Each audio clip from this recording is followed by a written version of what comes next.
Our story takes place in January of 2023.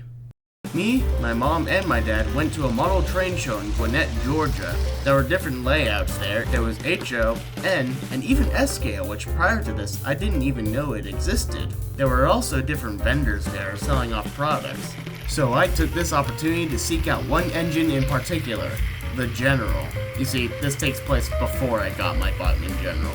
I figured there'd be one here because I had heard that someone had bought a General earlier, although in hindsight, I can't confirm if it was HO or even the newer DCC version of the General. Nevertheless, we searched everywhere in that place to try to find the General. We searched high, we searched low. The entire place, every single vendor, every nook and cranny, no box was left unturned. But it was no good. We never did find one. Eventually I gave up and decided to spend the rest of my time just watching the trains go by.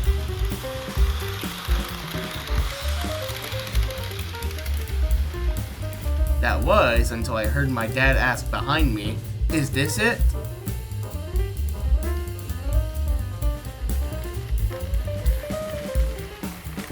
I came to face the product he was talking about. No, it wasn't the General, but the next best thing. There, sitting in front of me, was the pursuer himself, the Bachmann Texas, a model that hadn't been produced in quite a while. The fact that I'm using a placeholder engine should immediately tell you where the story's going. It didn't take long for me to get excited, because though General is often associated with the chase, Texas might as well be the runner-up in terms of popularity. He is, after all, the only other engine that was preserved who took part in the chase. And I knew full well that Bachmann stopped producing this version of the old-timey 440 a long time ago. So I was very eager to make the purchase, but my dad suggested that we should probably take another look around the place in case we missed the General.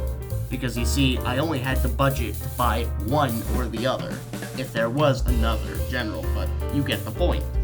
And so, with great haste, as to make sure we didn't miss out on Texas, we searched the place again, but once again, we couldn't find the General.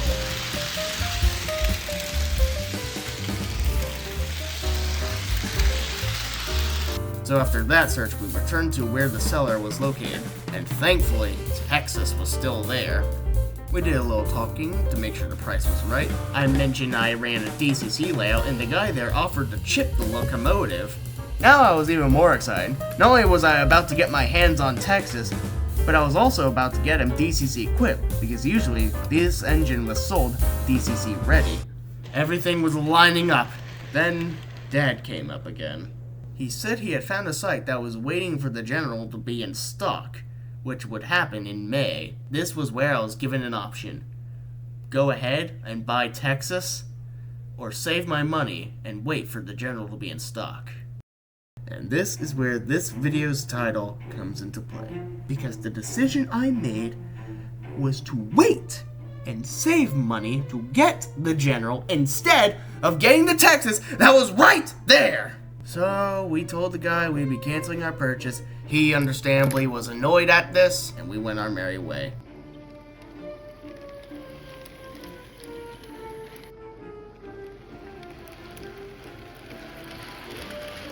But hey, at least we didn't leave empty-handed. I ended up buying 2 tankers.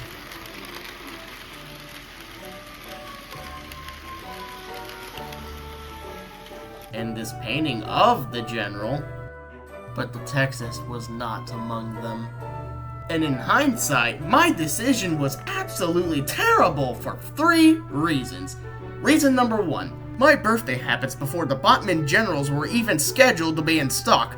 So if I had bought the Texas, I would have had the money to purchase General as well. Reason 2, after doing some digging, I found out that the website Dad had found was nothing more than a scam site. So if I had handed over any cash to this site, I would have lost that money and gained nothing. And reason number 3, the Bachmann General wouldn't be in stock until December of that year. So I had a giant window to be able to get money to get General. And we've already discussed that my birthday would have happened by that point. And not like saving money was going to matter in the end, because I got the General as a Christmas gift. So all in all, my decision was terrible. I do hope that the Texas, wherever it may be now, did eventually find a home, and now has an owner who takes good care of it. As for me, I am forever to be haunted by visions of Bachmann, Texas in my dreams. Until I can get my hands on it, which is unlikely.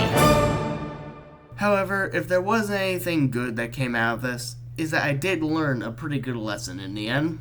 If you are ever presented an opportunity for something, take it while you still can. Because you never know if you'll ever get an opportunity like it again. Thanks for watching the first of what I like to call Story Time with TEJ. I hope you enjoyed it.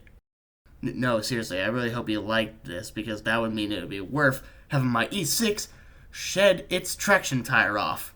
In fact, if you look closely at the final shot she appeared in, you could see the traction tire tangled up in her side rod.